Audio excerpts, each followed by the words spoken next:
Life Unscripted with Kevin Shook.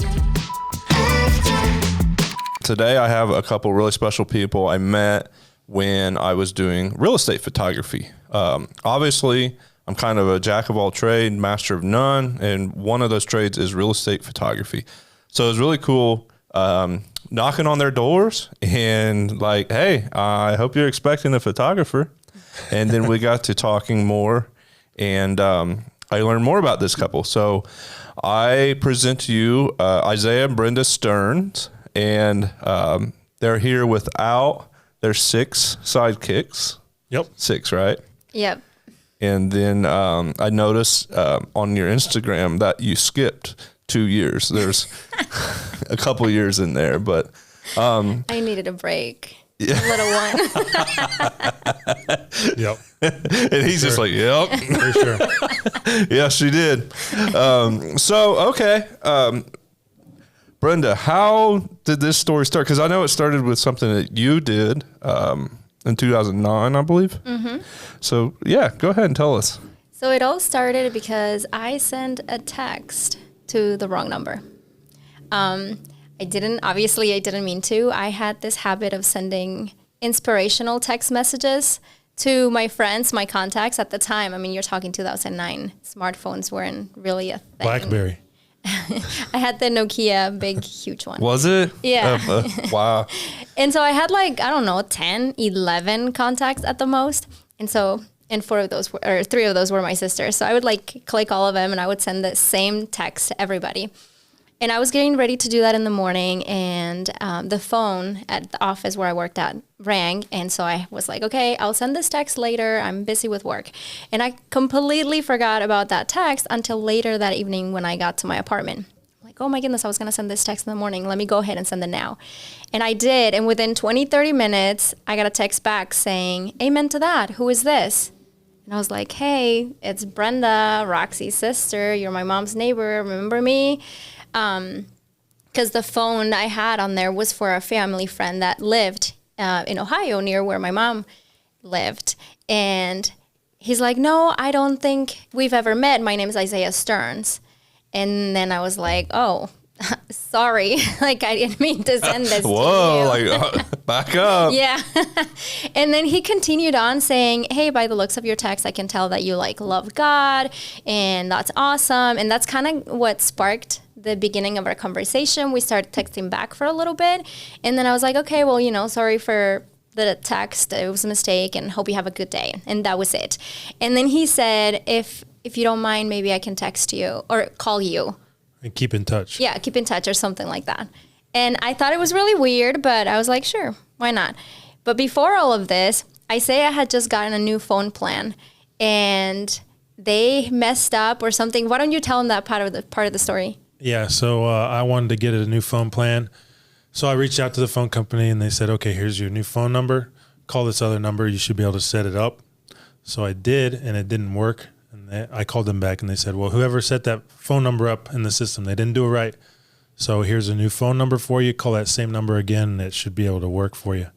So I called it. It worked. And then 30 minutes later, that's when I got the text. So if I had sent that text in the morning when I he would never have gotten it. Nope. So it was all at the perfect time. That second phone number was a family friend's phone number that she had in her phone. And he changed it, moved to California or something like that. Yeah. So what was the text? It was a Bible verse, I believe. I don't remember exactly Philippians which one. 2. Yeah. It was, I remember it had something to do with be more like Christ, how he lived on earth and selflessness. Yeah. Put others first, focus less on self. So I made something for you, and this might help you remember. I won't be the card. Be like a kid. Throw the card out. She reads everything. I'm a little sentimental, so. She doesn't keep cards, but she gets sentimental with words. I will read the card. We might not be able to understand the card. It's my handwriting. I will read it later. It's a little fragile, so that's why I used every paper in the package. Oh my goodness.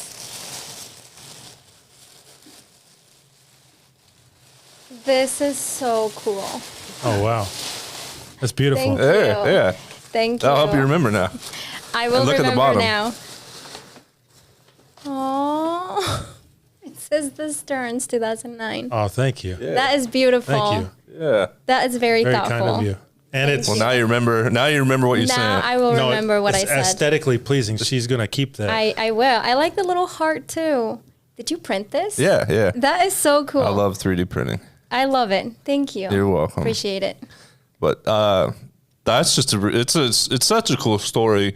It has me replying back to random numbers. Yeah. And the other day I got one. Some lady wanted me to buy healthcare insurance, and I'm like, "Do you want to go on a date?" Guess what? They don't reply. No, they don't. They don't reply after that. That's a good way to get rid of spam. Yeah. So you're keeping me hopeful. Every time I make like a reel about our story, there's people like, "Oh, I'm gonna send text to random numbers and see what comes out of." Back to my days when I drank, drunk texting. It's not the same thing, and there's a reason it doesn't work out. Yeah. And plus, it's different times now. 2009 was completely different Yeah. Oh yeah. with text. Random text, you'd be like, okay, this is somebody It was a that's real not a person. solicitor. Trying to sell healthcare insurance to self-employed. Yeah. So after you sent a text, you connected, so you talked a few times. How did the vetting process go? How did you make sure that he was legit? And So I remember the following day he called me, and I saw my phone ring, and I did not answer on purpose because I was like, I really hope he leaves a voicemail so that I can hear his voice. Maybe by the sound of his voice, I can kind of get an see idea if he's- of. I mean, does he sound what like it a looks creep? like. How do I sound right? How you doing? He did leave a voicemail, and I remember I was like listening to it. I'm like, okay, he sounds kind of cute. Maybe I'll call him back. And I did. And we started talking on the phone, and I felt like we connected super quick. Yeah. And I was at a point in my life where I was never into like just dating just to date and let's go here. I wanted to be a wife. I wanted to be a mom, and I wanted a family. And so I was looking for qualities like what would make you a good dad, what would make you a good husband, things like that. And so we initially started conversing, and it was like deep conversations. I think it was right away. Yeah, but we also exchanged Facebooks. Oh, yeah, we It was did. fairly new back then. Yeah. And mine had a picture of me with my cat on my shoulders. Yeah, or and your something. head, like you had shaved. Yeah, I used to You shave had my no head. hair. No facial hair. No, I mean, I shaved today, actually. And I've never been a cat person, so that was like, oh, he has a cat. So cat's a red flag, huh? Was. Orange flag. Orange. Okay, it's good to know. But vetting, she, Oh, so we started talking, and I was like, oh my goodness, I really like him. I feel like I'm falling in love. But also, hey, you've never met him. So I didn't really know what to do. And then I was like, hey, my mom lives in Ohio. I am going to tell my mom about this guy. And I called my mom. that was actually Newport, Kentucky. So it's right over the border. I mean, she used to live in Centerville, Ohio, Yeah. and then moved to Newport, Kentucky. Cincinnati area. Yeah. So I called my mom, and I'm like, hey, there's this guy that like I met by accident, and I kind of really like him, but also he could be a total creep. Like, I don't know. And my mom was excited, and she's like, well, where does he work at? What gym does he go to? I will go and check him out for you. She sent mom. Oh, Yeah. And I'm like, well, if you want to meet him, why don't I tell Isaiah that you're interested in meeting him, and maybe you guys can talk? And so I told Isaiah, I'm like, hey, my mom would like to meet you. Why don't you give her a call? This is her phone number. Yeah, so we set up a date.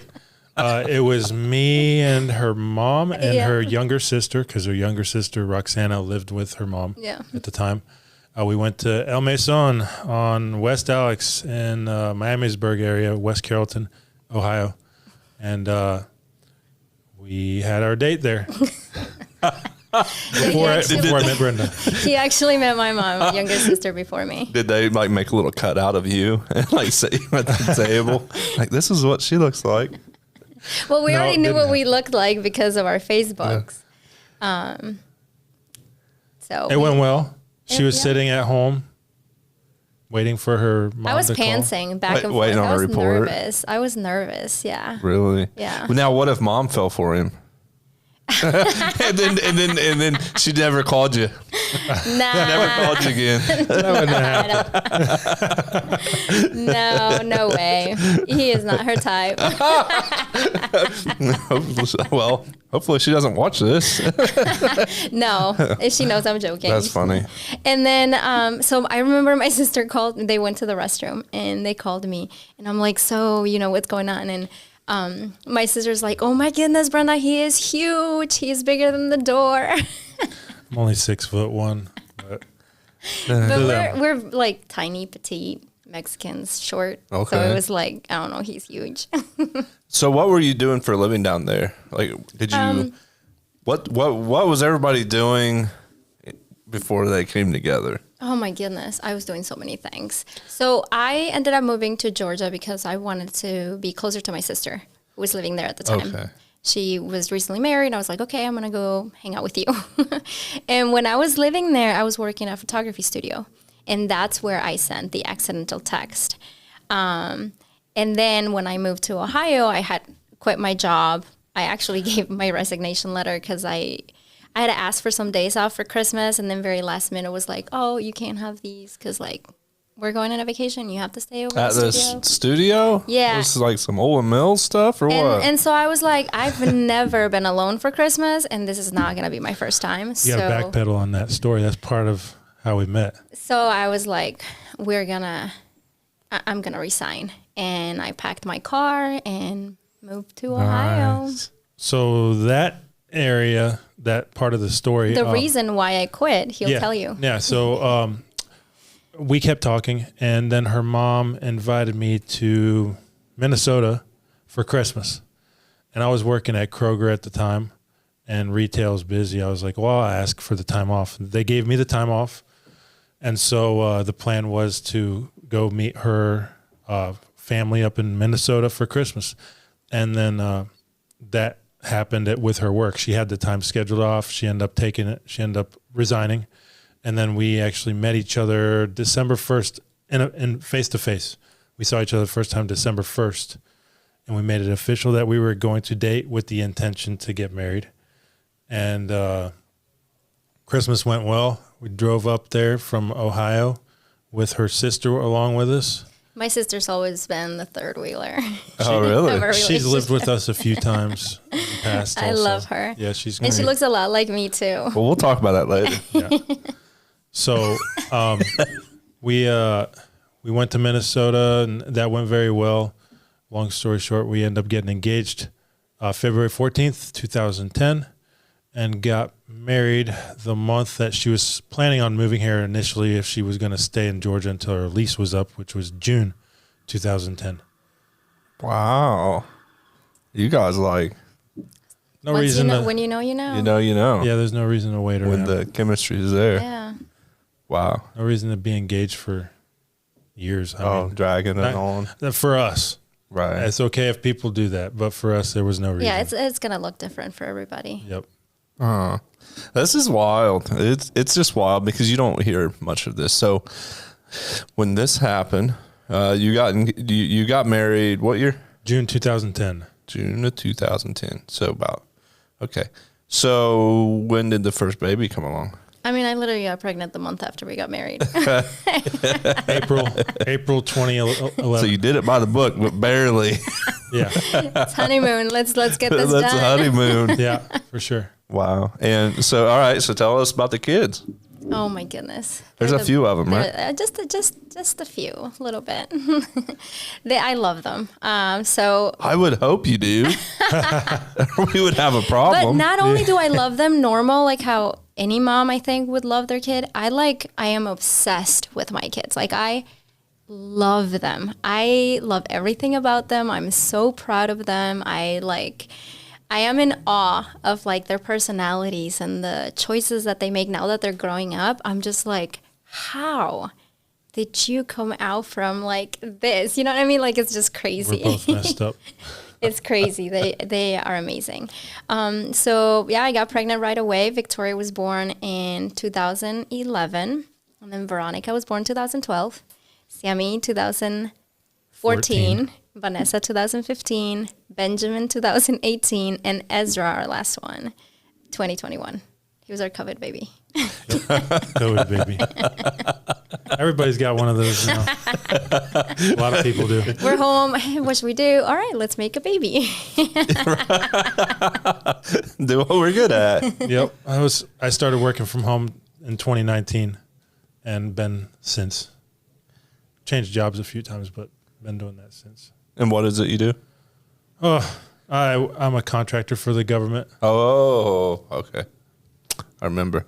Yeah. I've changed a few, but I'm still a contractor for the government, just different things. Nice. That's exciting. Yeah. I had no idea where to start with that. I review. I can say it. I do FOIA requests. So those are called Federal Acquisition. Federal Freedom of Information's Act. Okay. So people can request information about different contracts that have been awarded, and there's a process they have to go through, and I'm involved with releasing those documents to the requesters. In a nutshell, that's what I do right now. Wow. Yeah, that sounds crazy. That sounds really intense. There could be a lot of stuff there. Intense, like camping. There could be a lot of intel. Yeah, but it's all free to the public if they request it. All those, yeah. You just gather the information for them. Yep. Gotcha. And you are everything under the sun, from social media influencer to mother to house renovator. I love watching all of the Instagram and watching your house just come together. I am having so much fun. Tell us about this house. Oh my goodness. Well, and first of all, I'm excited because you moved here to our Wayne County. Cambridge City. Are you liking it? So far, yeah. Yeah, the town is amazing where we live. People are so friendly, very welcoming. It feels peaceful. Nice. I thought you'd love it. I know when we talked before you moved, I'm like, Main Street down there is just like so cool. Antiques, everything right up your alley. And then, the number 9 grill, we'll have to do that sometime. That's if you haven't been there yet. We went there for anniversary this year. Yeah, it was good. Yeah. Yeah. Beautiful place. But yeah, so tell us about this home. Oh my goodness. It's special. This house is everything I've ever dreamed for and more.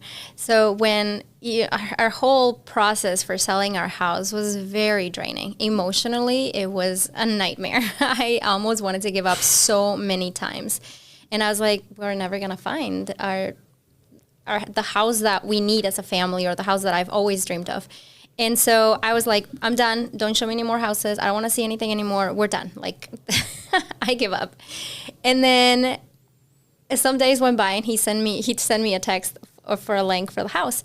And I opened the link, and I'm like, Isaiah, we have to. I know I told you I gave up, but now we have to come see this house. The pictures were just like amazing. I was like, I have to go see it. Because, sometimes the pictures will look really nice, and then you go and it's like, oh, this is crap. I'm guilty of doing that to some homes. So I was like, I want to see it in person. And the moment I stepped foot in the front door, I was like, this has to be my house. Like, I don't know how, but it has to be mine. I want it. And it took us an entire year, maybe a little bit over that, to get it. Yeah, so we backed out of selling our house. Had some issues a few months in. Selling is so frustrating. After I came over and took pictures? No, that was the second time we relisted it with you. Okay. But the first time it was a nuisance. And so we backed out. We're like, forget it. We're not going to move. And then I got on one of the house listing sites, and that house was still up for sale. So I was like, hey, Brenda, it's still up for sale. You interested in maybe getting out of this house? Not only was it still for sale, but they had cut the price down a bit. Yeah, they did. Really? So I was like, okay. So I got ready for round 2? Got a hold of our realtor again, who showed us it initially, and he said, yeah, let's get out there. Met the owner, and a few other individuals came out to check some things for us that I requested, and went really well. And then we relisted our house, and that's when it was a nuisance. They asked for like 10 different things, did everything they asked, but it was hard. It was tight, time and money and all that stuff, but we did it, pushed through. I kept telling myself, do we really want this house? I can either just stop doing this or just be comfortable in this place, or push forward no matter. It was too small though. It was too small. It was too small. And so I chose to bite the bullet and keep going, get the things done that they wanted. And we were able to close and sell the other house. It was a huge burden off of the shoulders, because that was much needed. So this is a 1800s Victorian. Is that? Yeah, so it's like Italianist, I don't know how to pronounce it, style house. It was built in 1850s from what I've gathered online. It could be 1845, not completely sure. A beautiful house. It's historically known as the Dritchell Birch home. Churchill? Dritchell. Dritchell. Birch home. Andrew Dritchell. He was a baker and a farmer, and he immigrated here from Germany with his wife, Wow. Catherine, and they both died on the property of natural causes. Ooh. Insert spooky music here. Yes, we don't have any issues. I know, but people love learning about that. Oh, I It's bet.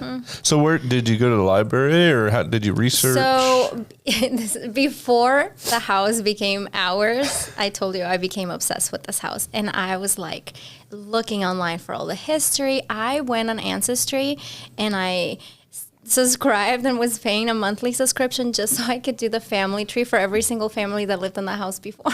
What? That's how crazy I am. What'd you get yourself into?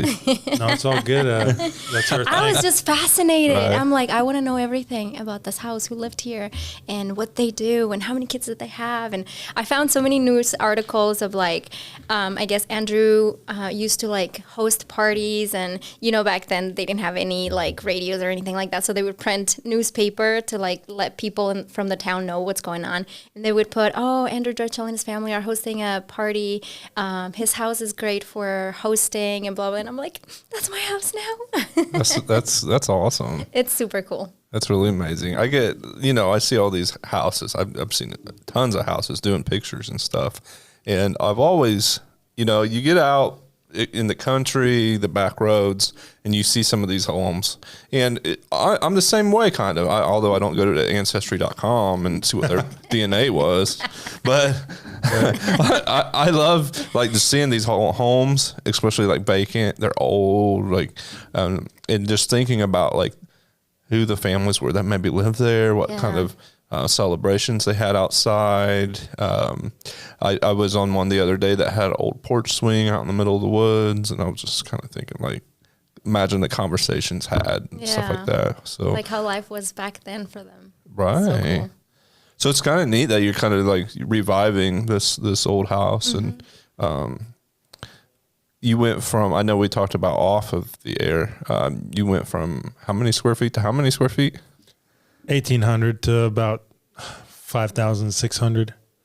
That's crazy. It's crazy. It's crazy. Like, our hallway is the size of what my dining room used to be. Like, it is. It still takes me a while to, like, I walk around the house and I'm like, it feels like I'm renting someone's Airbnb and it's not fully mine. And then I'm like, wait a minute, no, it is mine. Like, I get to live here with my family. This is crazy. The backyard, it's amazing. We got like 5.5 acres. Most of it is woods. Put a zip line up for the kids. Beautiful. You did, or you are? No, I did. I got another one on the way. But Now are they for the kids? no, I ride it. I ride it too. I get on it. It can hold me, so I'm on it. It's fun. You should come. That's the next one. We'll do another episode out there. Sounds good. That'll be fun. That's crazy. That's cool though. I really love this because, this is not every day. You get a random text message and then it turns into this. It's crazy. Our backstories are kind of a knowing how both of us were before we even met each other and where we are now. It makes it even more Powerful. astounding. Share some of that. You go first. Well, I mean, mine is not as interesting as yours. Depends on who you talk to. I was born and raised in Mexico, and I moved to the USA when I was 12, about to be 13. And we went straight from Monterrey, Mexico to Minnesota, Brooklyn Park, Minnesota. So huge change, not only culturally, but like I didn't speak any English back then. So that was a huge, They're just like staring at you. huge shock. The area where we lived, it was not, how do you say it? Like, it was mostly predominantly white. There was no like Hispanics, Latinos, or anything like that. So I was very rare. I was a rare specimen. Even the high school that we went to, it was tough. I did not like high school at all. It's the time that I don't really like to talk about that much. I feel like it was kind of traumatic. Maybe. She was top in her class in Mexico, and when she came over here, it wasn't the same. Well, when you add like language to it, there's a huge barrier. That's why I fell in love with math, because numbers are the same no matter what country you're from. Like, math is still going to be the same. But all the other subjects, I was struggling. And then I was taking ESL, English as a second language. So that's how I learned my English, by immersion. And so anyway, yeah, I lived in Minnesota for, I don't know, 10, 11 years maybe. And after that, I moved to Georgia and a bunch of other places. Wow. Yeah. Okay.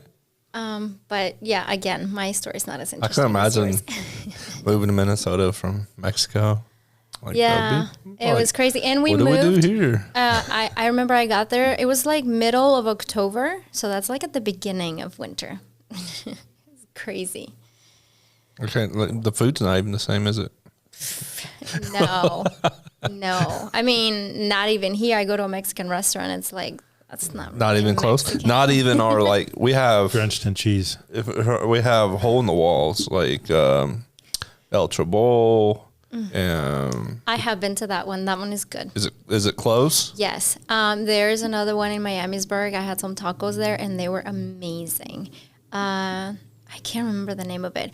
And then another one, if you want like authentic, like Mexican food from like Oaxaca, go to Sueño in Dayton. It's in Okay. Ohio, Very though, good not here. place. It's in the Oregon district. Yeah. Going to Jeff Ruby's tonight. It's not Mexican food, but it's a nice steakhouse in Cincinnati somewhere. Oh, nice. Yeah. I mean, I'm sure there's a lot of really good places. I'm just not a foodie. Like, I'm not out there going out in restaurants and stuff like that, so I wouldn't know. Legit. So what was your backstory? I feel like you might have murdered somebody or something. Man, she used to say You look like a... She said when I used to shave my head, she said I looked like a murderer. I would wear the wife beaters. Oh. She's like, babe, stop wearing those. I was You're like, babe, intimidating me. you look like a criminal. You're going to Kroger with this, like, your shaved head or your wife beater shirts. I'm like, at least smile. They're just going to give you their money. He is very Not a bad intimidating. thing. Right. Here, take it. Okay. Yeah. So I grew up in Ohio, Dayton, Ohio. Actually, sorry, Waynesville first. No, sorry, Dayton, then Waynesville, then back to Centerville, which is close to Dayton. I was raised in a Baptist Pentecostal church. My parents got divorced when I was, I don't know, early teens. I want to say 13, 14, 15 maybe, somewhere around there. I have one older sister, one younger brother, Joshua and Hannah. We lived with my mom in an apartment in Centerville after my parents got divorced. My mom would interpret for the deaf during the weekdays at, I think, mainly Sinclair Community College. And then on the weekends, she would take care of mentally handicapped women.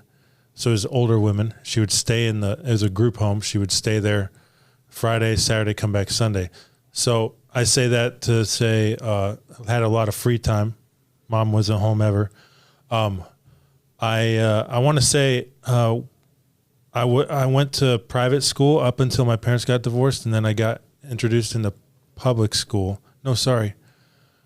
Got introduced to public school when we moved to Waynesville after we moved there from Dayton, because it was just cheaper. You didn't have to pay for it. And so I got introduced to a lot of different things, language and sign language diversity. Yeah, you know, not nice sign language stuff. Yeah. And so I got introduced to a lot of things that was never. That's one thing. I want to say I was sheltered growing up in that Christian home. And looking back, I feel raising our kids, it's better to insulate your children than isolate them. Because if you isolate them, if you isolate yourself from stuff like, and you get exposed to different things, you're going to be weaker. But if you insulate, then you're prepared for whatever the things may be. So I take that approach to raising our children. Insulate them, don't isolate, because we were made for relationships, and for not to isolate ourselves from people that are different than us either. It's important to be exposed to all different walks of life, so that we can love each other better. That's what it's all about. But so I was always by myself. My mom was never home. And so I started smoking cigarettes, then marijuana, then got involved with alcohol. Mad Dog 2020. I guess people are coming across that now. They're like, "Oh, this is the newest thing." It's like, no. that stuff is bad news. Local village pantry, right? And I used to go to heavy metal concerts every weekend. Static X, System of a Down, Slipknot. System of a Down, I saw them when they first came over here to the U.S. A lot of heavy metal concerts. I would drink a bottle of tequila from Centerville to Cincinnati. It's about an hour drive-ish, so I would drink a whole bottle and be toasted by the time we got there. I got involved with a lot of drugs, everything you can think of except for heroin. Wow. I did all that stuff, and I would sell it to in warm and cheerful Centerville. I don't know how it is now. I'm sure it's worse. And this was back in 2000. I also school-wise, I was not good in school. I did not like school. I would probably be labeled as ADHD.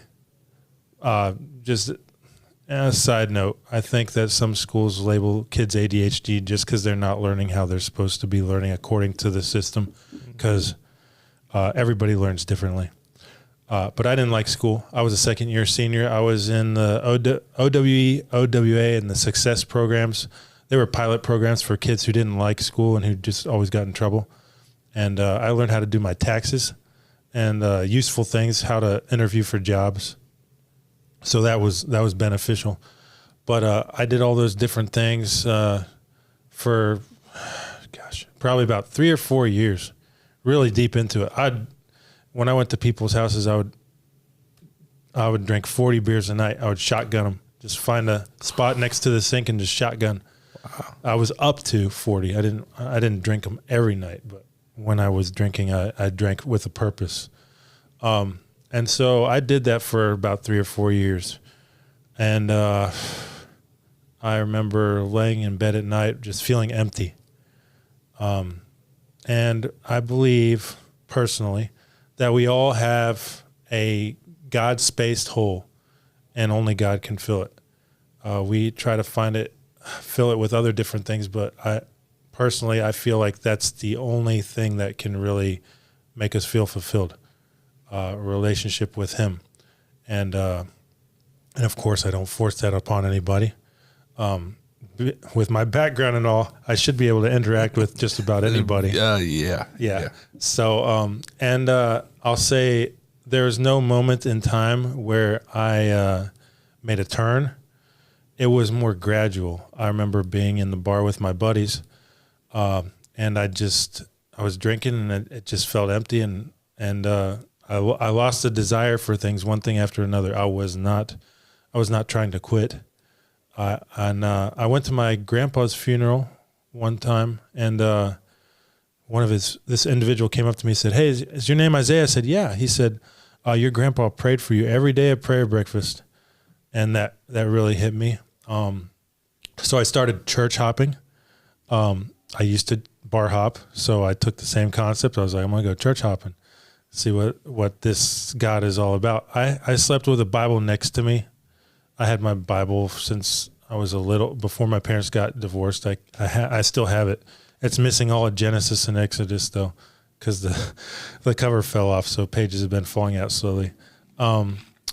So I would go church hopping, and I went to Lutheran churches, Catholic churches, non-denominationals, and Pentecostals, and all the different ones. And my friend invited me to a Revelation seminar at a Seventh-day Adventist church, and so I went.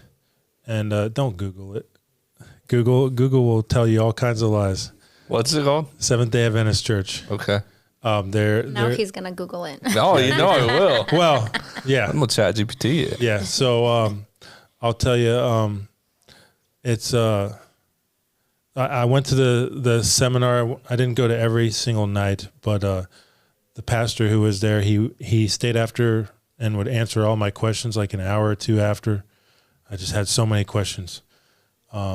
And I decided to get baptized, not because I wanted to secure a place in heaven, because it's more of an outward showing of what's going on inside of the heart. I believe in a relationship with Jesus is what saves us, not works and different things like that. I believe that when you love somebody, you do things that make them happy.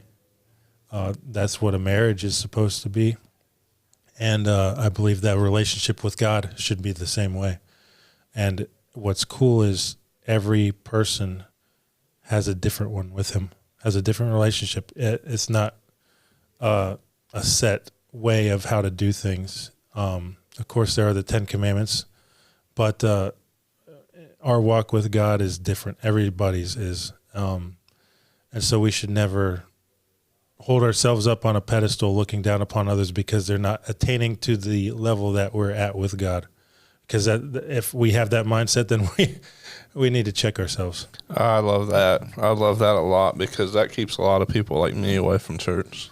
Yeah, it kept me away from church, actually. I had my friends would come to me while I was drinking and be like, oh, God's going to burn you one day. And I was like, I don't care about your God. Right. He's not. I'm not interested in him at all.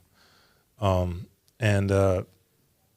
going to the church and all that stuff, I found out what he was like, and it made a big impact on me. And I lost a lot of friends. I don't want to say I pushed them away, but lifestyle changed, and Exactly that. Lifestyle change. I think I maybe keep in contact with one or two of them still, but I have what I need. My wife and my kids, that's my main focus right now.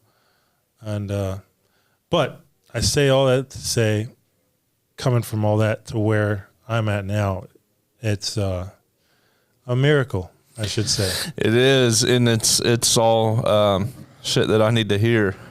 I think we all need to hear it. It hits home really well. So when you said you didn't have anything that happened where you just like flipped the light switch. So like when you were church hopping, were you still drinking occasionally? Were you still anything? When I went to the Catholic Church for communion, yeah. Well, they have to, I guess. It's like it's fermented there. So Right. It was at the Lutheran Church too. But when I was doing the church hopping, no, I did not. I wasn't involved with any of that stuff at that point in my life. And like I said, it was just one thing after another. Just lost the desire. And I never had the desire after that either. That's what's weird. Mm-hmm. But it's not really weird. I'm grateful. I know my parents were praying for me. I'm sure they still do. And I believe that was just an answer to prayer. I know some people can say, well, on this date, I accepted Jesus, and different things like that. I don't work that way. It's a progression in the relationship of getting to know who God is, and he's very patient, unlike us. Right. we're so fast paced. We want everything now, and Yep. Everything yesterday. Yeah. it's like all or nothing. Yep.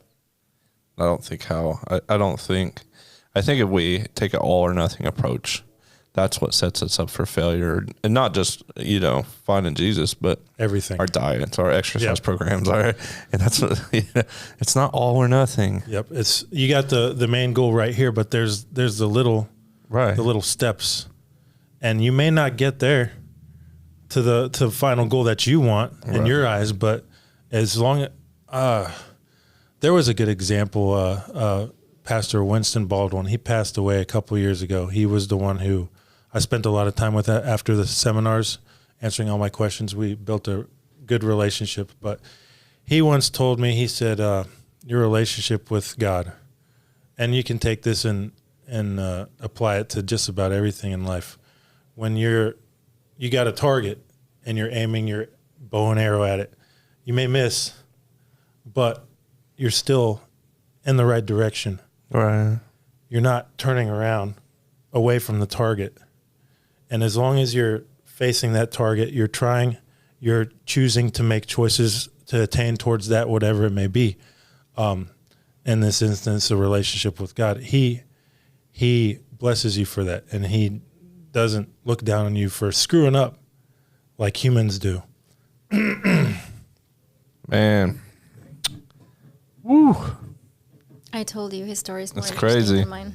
Well, it's crazy Yours is because more interesting. I'm I've went through a lot of stuff, and a lot of it self-inflicted and everything else, but alcohol was always the common denominator, so it's kind of cool when I meet people that aren't perfect, because everyone, whether it's social media or big marketing, corporate stuff, makes you want, the magazines, makes you feel like everyone's perfect. Then you have a hard time saying, well, I'm not, so the power of vulnerability has been huge with me. And then it's great hearing your story. This makes me think of someone down in Sevierville, Tennessee that I met. He was a alcoholic, and then he did a lot of cocaine and everything else, and he was a radio DJ. So I don't know if it was like their MO or what, but hey, he got his shit together, and then he met Summer, and he met her. She was a waitress at a restaurant, and he would go in and see. She talked him into trying the pie. It was like a little country restaurant in Tennessee and stuff, and he had the biggest crush on her, and they got married, and they got two daughters, beautiful daughters, and their Summer's mom and dad own Hidden Mountain Resort. So that's how I got to know them really well. And so it's just, I love seeing people like you and then him fuck up a lot in life like I have before and still overcome those demons. It's encouraging. Yeah. We all need that. I'll tell you, when COVID hit, I feel like that's when people needed that. That's when, like, for instance, her Instagram took off because of postpartum stuff that she would share on there. Yeah. People weren't talking about it. And she shared her personal experience with that, and that really, a lot of people were like, yeah, this is, I can relate. Right. Well, yeah, it's what they can relate to, what they see on social media. If they can relate to it, if they can relate to that. It's like you said, social media, it's like all about this perfect life, like your highlight reels. Right. And obviously you highlight the beautiful part of your life. And well, I still do that. Obviously, I'm not going to lie. It's still pretty pictures and still pretty things. I'm still very, I'm an empath. I'm very, very vulnerable. I have an open book. Basically, what you see is what you get. And so I'm very open with my struggles with postpartum depression and like body image and all these different things that I went through after I had my babies. And I started sharing those online, and women related to that. And you help people feel seen and heard and valued, and they're gonna gravitate towards you because that's what we need. We need to feel like we're not alone. And that's really what made me grow on social media was just like sharing who I am without any covers on. Right. That's big. And you got like 119,000 followers and stuff. Yeah, And, right now, yes. I tell people, it's easy to like, oh, I got 119. You don't brag about that. No, you enjoy what you do on your platform. If you had 3 followers, if you had millions of followers, whatever, you enjoy what you're doing and you're connecting with people because you can relate to people. Exactly. I always tell, they're like, oh my goodness, you're popular and you're famous. I'm like, I'm literally just a mom with an iPhone, just Right. like sharing my living my life. best. Yeah. Living my best life. Yeah, I'm not like, I could care less. I mean, obviously I care because I want people to like, if at the end of the day I can make somebody feel like they are not alone, then I've done my job. I've done like my mission. That's why I care. But the numbers and all that stuff, like it could be just one person following me and it's fine. That's what I call vanity metrics. Those don't count. But you've probably saved lives. I hope so. You probably like, and I've talked to the J Creek cloggers. I don't know if do you flip over to TikTok? I am on TikTok mostly to scroll.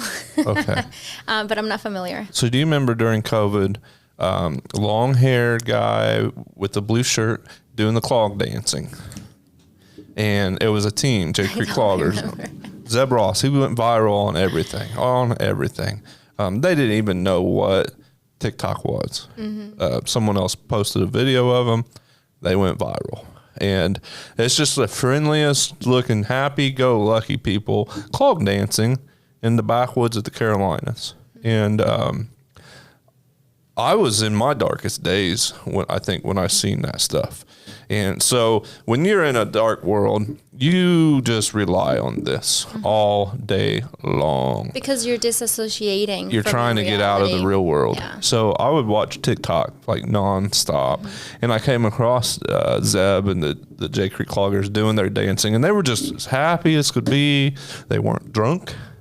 They weren't doing stupid shit. They weren't like all this things, but they were still happy and they loved life. And so I just like gravitated towards all of this. And I couldn't figure out who he was because none of them were on social media. And then I found his mother on Facebook and I sent her a message. And then I was just like, you guys are amazing. Is there any way you guys would want to do a podcast with me sometime? And she was like, sure. And she called me and she talked to me for like hours.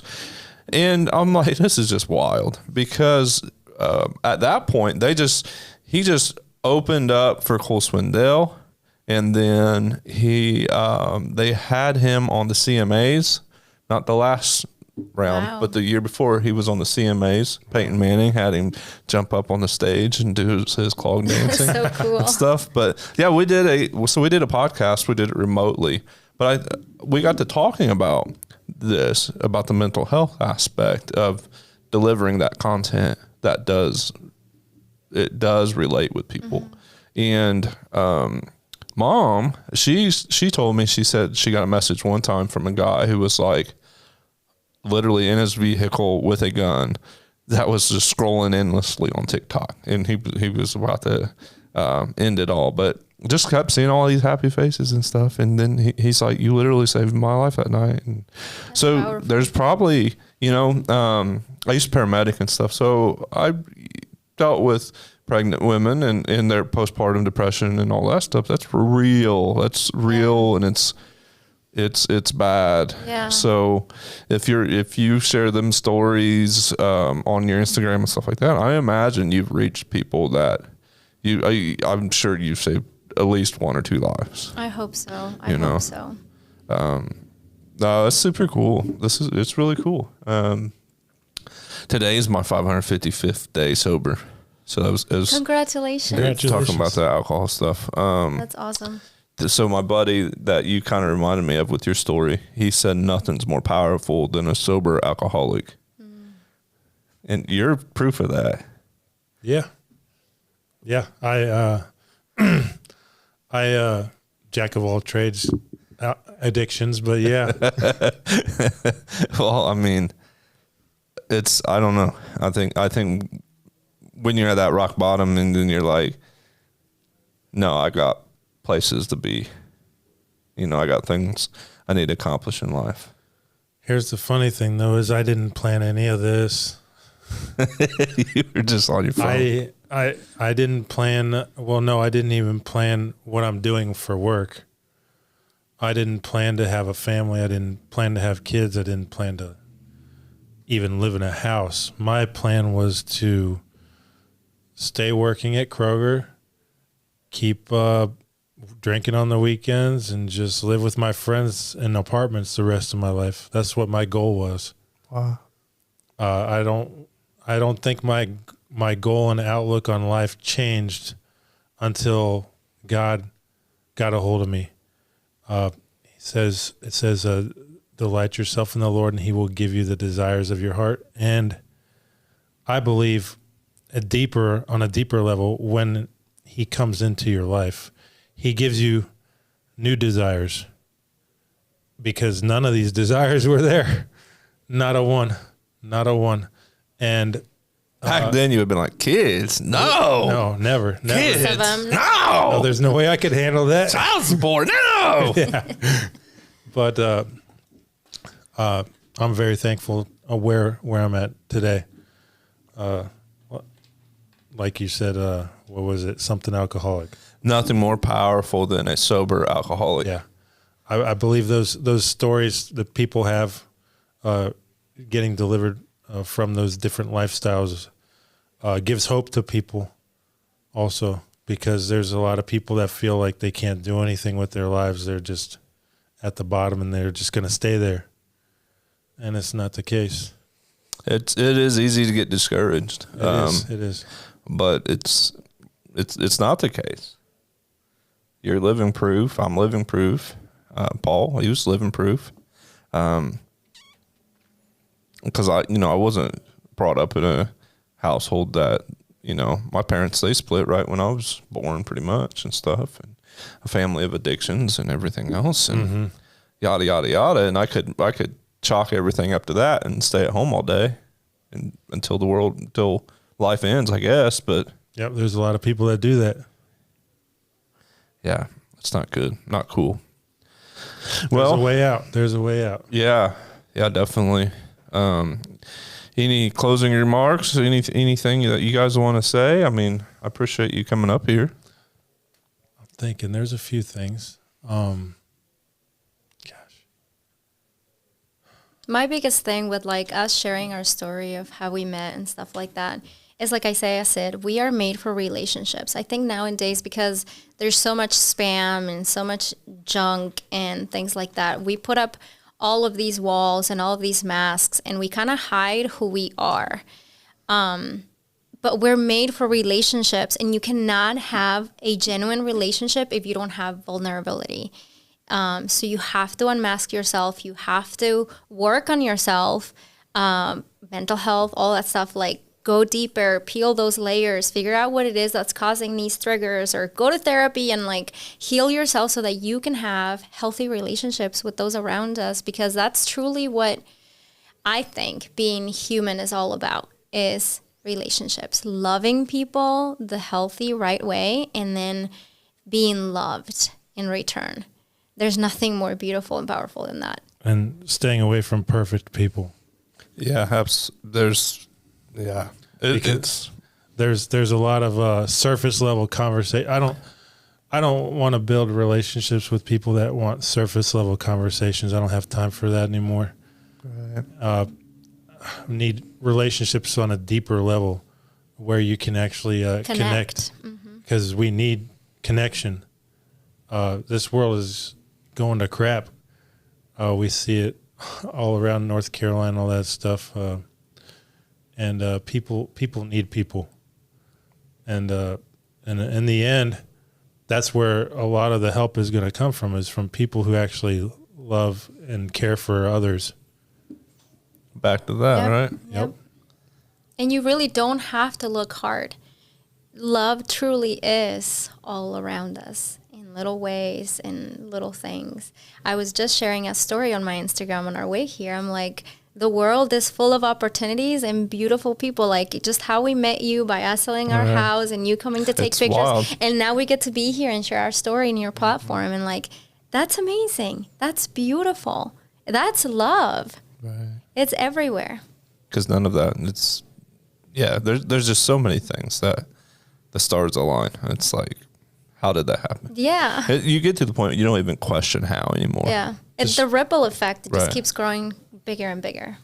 Just in for the ride. Right. That's what I'm doing. It's a wild ride. Yeah. Yeah, because I went to, so I told you, I ended up getting my GED. I was a 2-year senior. I didn't graduate high school. I got my GED, got married, and then didn't know what to do. So I was like, I'll just go to college online and get an associate's in healthcare administration, then got a bachelor's in business. Yeah, All about that business. That's about 2000s, early 2000s songs. I got my bachelor's in business management, didn't know what to do with it. I'm using it now, but I just didn't know what to do. Didn't have any direction, but I'm just riding now. I'm just going with the flow, and it's going good. It'd be hard to change anything. Yeah. You got a team of 7 against you now. Yeah. Yeah. I don't think you're changing much. Nope. Well, I'm excited to come out and see these zip lines. Yeah, for sure. So you got another one on the way. Yeah, I'll probably set it up on Sunday. I feel like there'll be a lot of videos to be had. Oh, yeah. Everywhere in the house is just so fun. So fun to live there. It's so cool. Like a field trip. It feels like a Every day. museum. Like it's just, I am like living the best life. That's awesome. I love everything about my life. That's amazing. Well, thanks for coming up here and being on this episode of Life Unscripted. And it won't be the last time either, I'm sure. I hope not. I've enjoyed this a lot. Yeah, absolutely. Yeah, thanks for having us. There was one other thing. What's The that? reason why we got on the Tamron Hall show and interviewed by the USA Today, all the different newspapers, because of a TikTok video. It was I don't remember the song. I don't remember, but it was basically like a trend where you would have the start of a nice relationship and how it like went to crap, basically, how it ended up being toxic. And so I used that trend to like kind of show the opposite of how like we started crazy and random, but then like turned into this amazing thing. It went viral. It got like over 5 million views, and I started getting reached out by magazines, newspapers, and...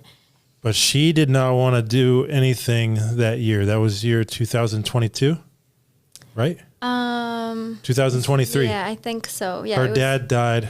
My dad passed away in January. And she said she was going to take time off from social media at the end of January. She's like, I saw this. I'm just going to do this post on TikTok. Silly little TikTok. Didn't really think anybody would see it. I mean, boom. No intentions. Really? Yeah. Wow. And then it went crazy, and we got invited by all. I even had a movie producer reached out to me and be like, "Hey, I work with Sonny. I think he made the movie Respect. He was the producer for that movie, and he's like, we would love to make a movie about your story.